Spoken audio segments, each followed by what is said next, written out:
Hi guys, don't mind the mad hair. I'm just back from a swim. Had to pop the hat on straight after because it was Baltic out. The wind was insane.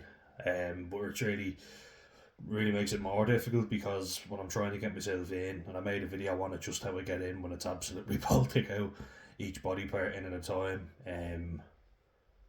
Got in on Wednesday just gone, and it was a lovely day, but it was cold.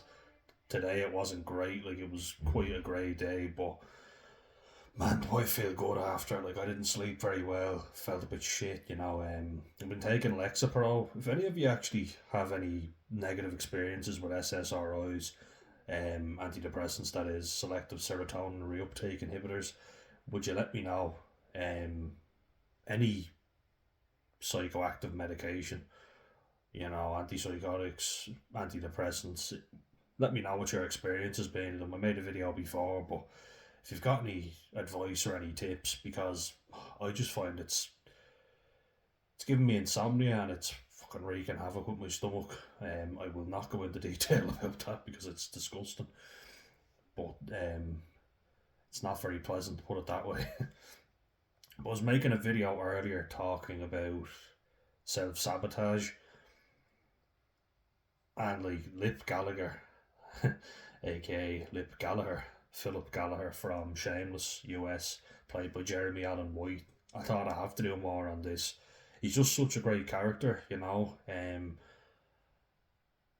I think there's so much to discuss about him. And I gave a bit of my own examples about my own self sabotaging, but I think he's a great example. Um, if anyone would like any more individual characters to do analysis on about Shameless, I'll happily do it. Or any characters in general. If you'd like to hear my take on them, I'd be happy to do it. But Lip Gallagher is a great one because he has every opportunity handed to him. And now I had to watch over a few more episodes just to rehash the old brain. Certain parts I thought that happened, yeah, but I couldn't remember it exactly. So when he cheats in the SATs, he helps people cheat, and then he's caught out, and it's your man Schweikart from Better Call Saul. um, the fellow with the long hair and the beard. He's got a Greek sounding name.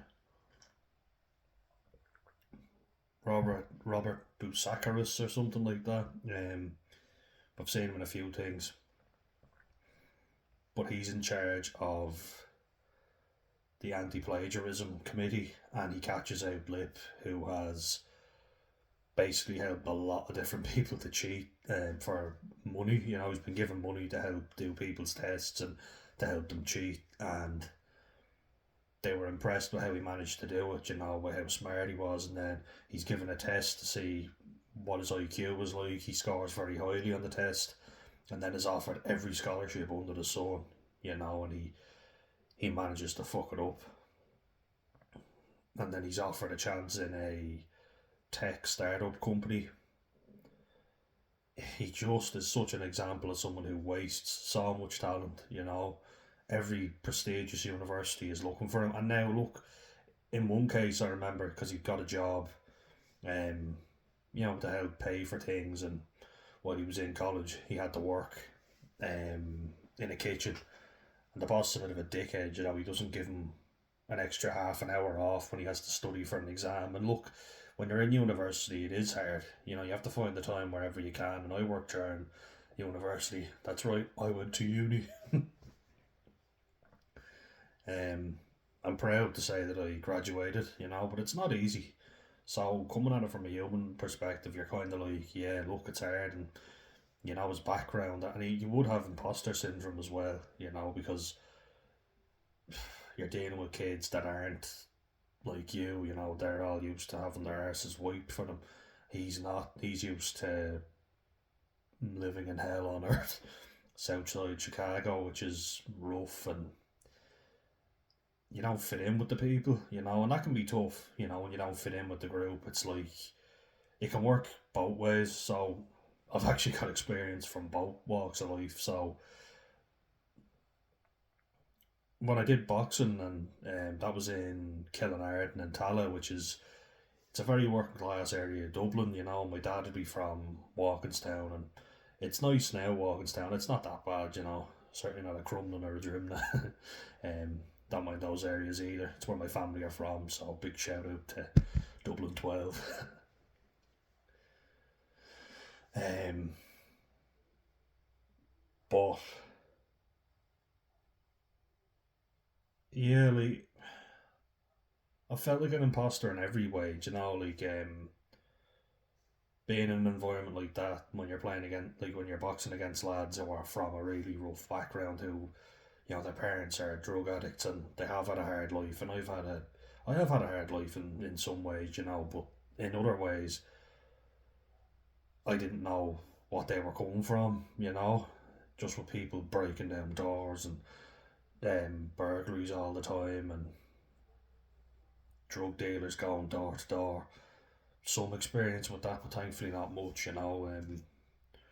They had a lot of experience of criminality. Let's say a lot of them were good lads, but they get caught up in it.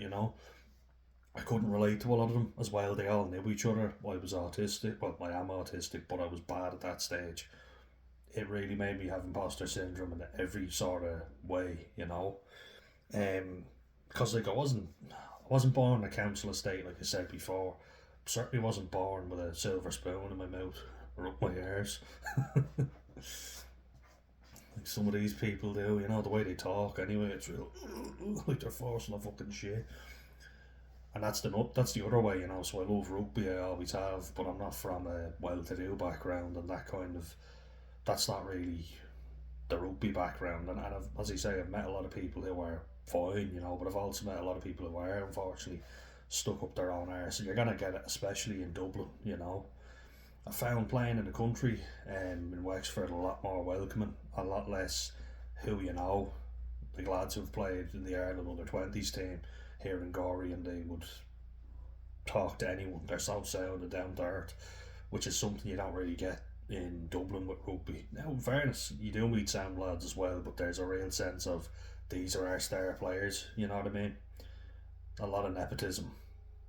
Um, I was only talking to a mate of mine who I played rugby with from Arklow, and he played for Lansdowne, and he said all the country lads used to sit on one side and all the posh Dublin lads on the other side.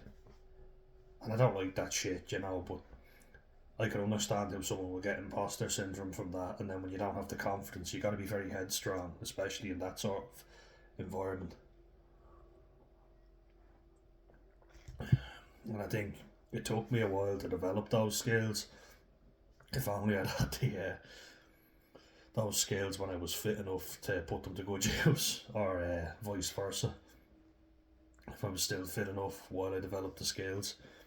But look, you live and you learn. I think as well, putting in a lot of effort and not getting a reward back, it kind of feels like a kick in the bollocks, and you feel like giving up. You feel like you're not good enough. That can be imposter syndrome, and that can be a case of self sabotage. And oh, it'll only go wrong. And if you're offered an opportunity, you might not be ready for it. You were in your prime, and you felt better about taking it. Like when I was offered a chance to play with the Irish Rugby League clubs, and I just wasn't fit enough. I was there thinking, geez, if it had been offered a few years previously, yeah, wouldn't have had the confidence, but I would have had the fitness at least. And just looking at Lip Gallagher, like the character, he's really you're frustrated with him, but you can kind of sympathise with him as well, and you're like, oh, you're such a know-it-all, but at the same time, you're clearly lacking in confidence.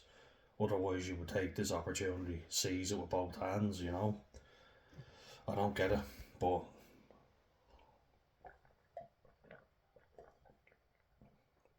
well, not that I don't get it, but I'm just annoyed because it was such a great opportunity. And in the end, he's still in Southside Chicago, and he's lost his job fixing up bikes, and he's looking for a job in Amazon. He ends up being a delivery driver, like an Uber driver almost, for a thing called Zippies.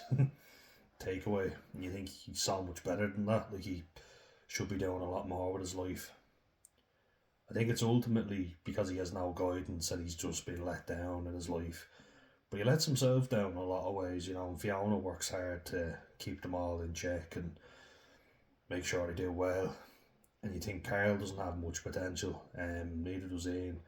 Although Ian has good energy and good passion for the army, and he's got good fitness as well. He's the fittest out of the lot until, of course, he has to go on antipsychotics, lithium and all, you know. So you see Liam regressing, or Ian, sorry, I always get the names sound a bit similar.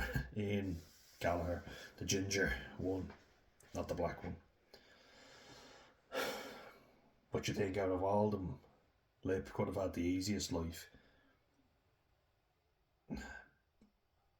And I sympathise with them, but I'm also there thinking it's not as if there weren't mentors offering to help you out, do you know what I mean? And that's where it's kind of like, a lot of times that's what I was crying out for when I was growing up. It was like, when I was offered to play in an older team, and I said yes because I thought, oh, it's a compliment, but I wasn't very confident that I needed someone to put an arm around me and go, look, you're good enough and we believe in you and this and that. But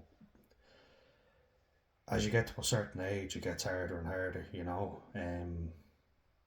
That's why I talk about the importance of good male role models. Because I think, like, your mothers, your aunties and all, they want the best for you, and they're very good at showing support. Whereas the men in your life tend to be less, you know, they don't show you as much of that love and affection.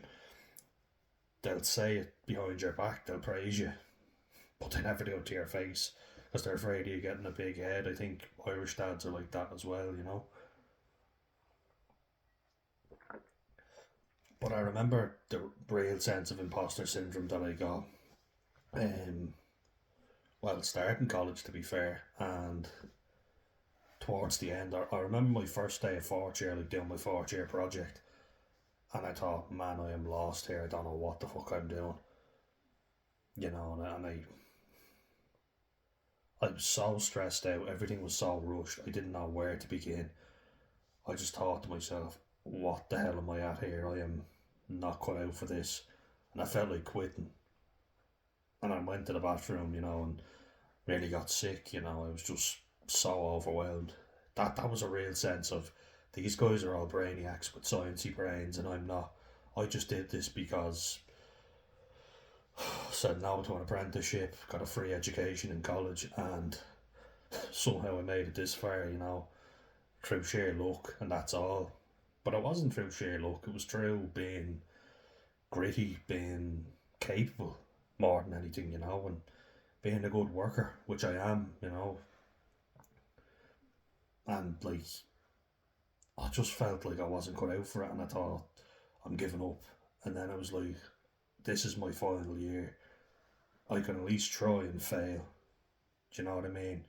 But to not even bother my arse and to just quit when I'm at the final stage, how much of a loser would that be?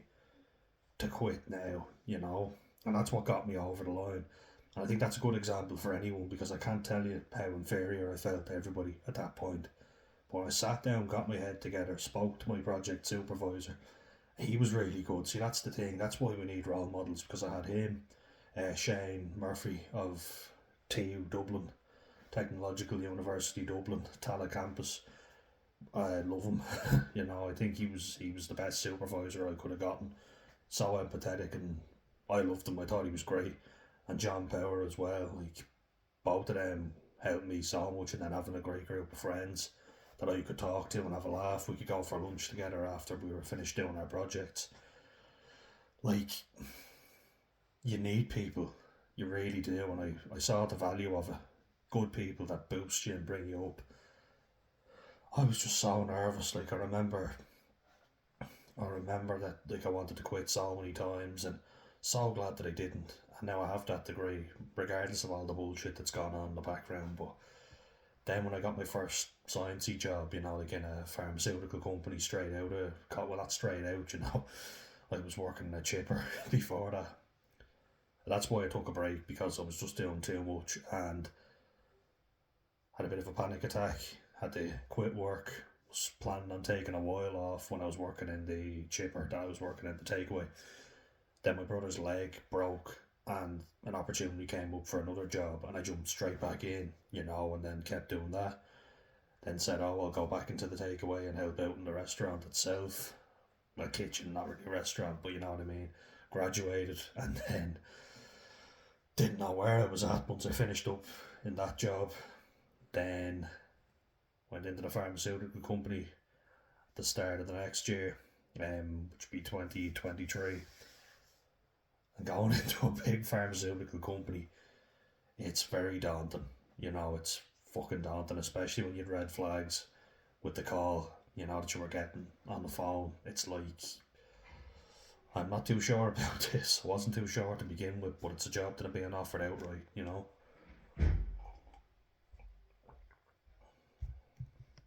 Imposter syndrome is something that will kill you. You'll waste so many opportunities if you let it get to you.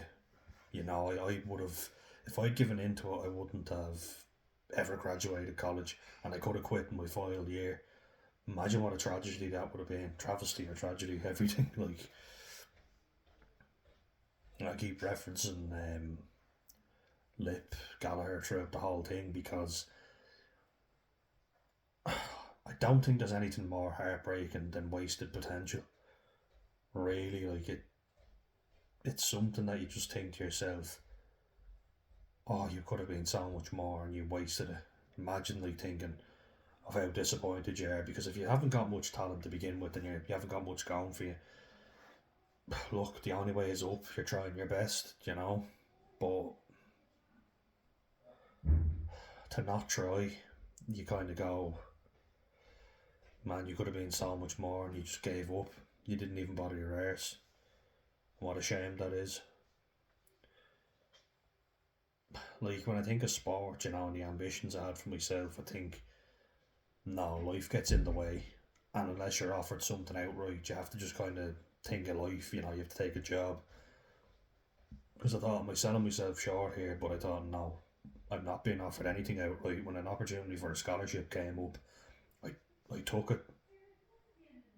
And it wasn't doable because they weren't willing to work around my college hours. I thought, well, I'm not quitting college.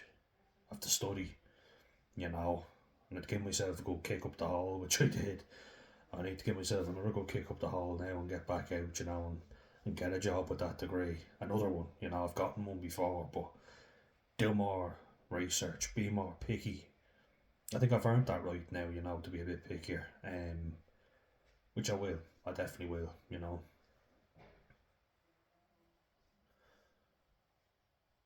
And yeah, like there are certain things I regret with sport, and look, I did drink and I smoked, and but I lived. Like I was there thinking to myself, when I, like, especially being autistic, I thought I'll never have a normal life. I'll never have any proper friends. I won't have any female friends. I won't go out with any women. I won't do all these different things. It was terrifying thinking that I'll be a loser and I won't end up with anyone. And I have to remind myself that, yeah, I am autistic. I do have additional challenges. And that's alright. And I'm doing the best of what I have. Doesn't feel like it a lot of the time, I'll be honest, but when I do get hard on myself and I go, oh, I need to be doing more, but I've made enough mistakes now to know what doesn't work for me. And what doesn't work is rushing straight into something, not planning it out, and then it going arseways on me.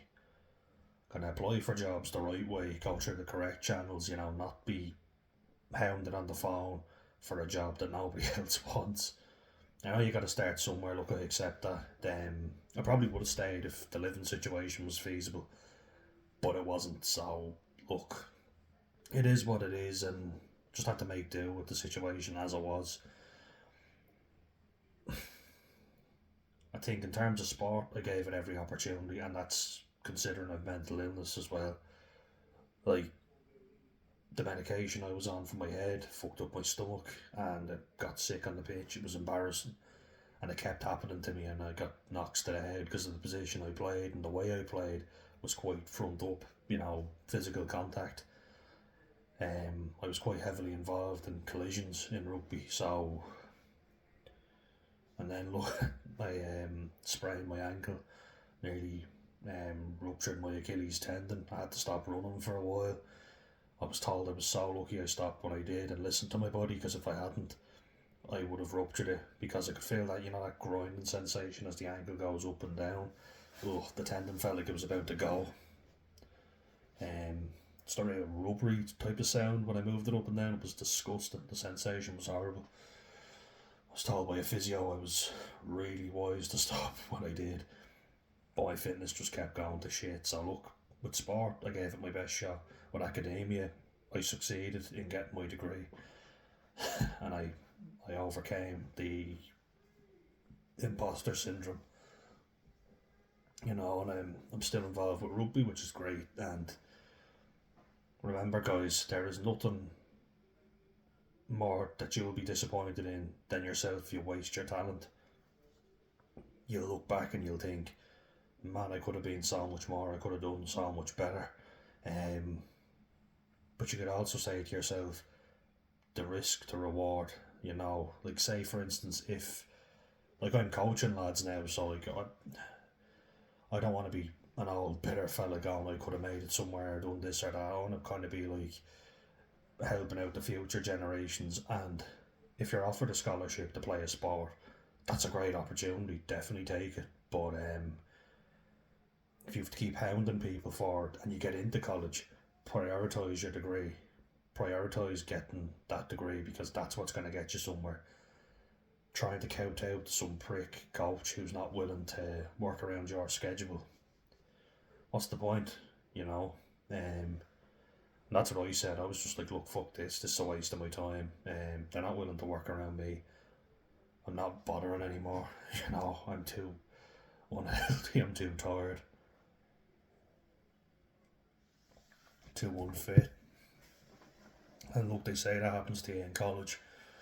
You get unfit, you get unhealthy, you start you start getting really lazy, because it is easier to exercise in an institution, isn't it? Like school or university.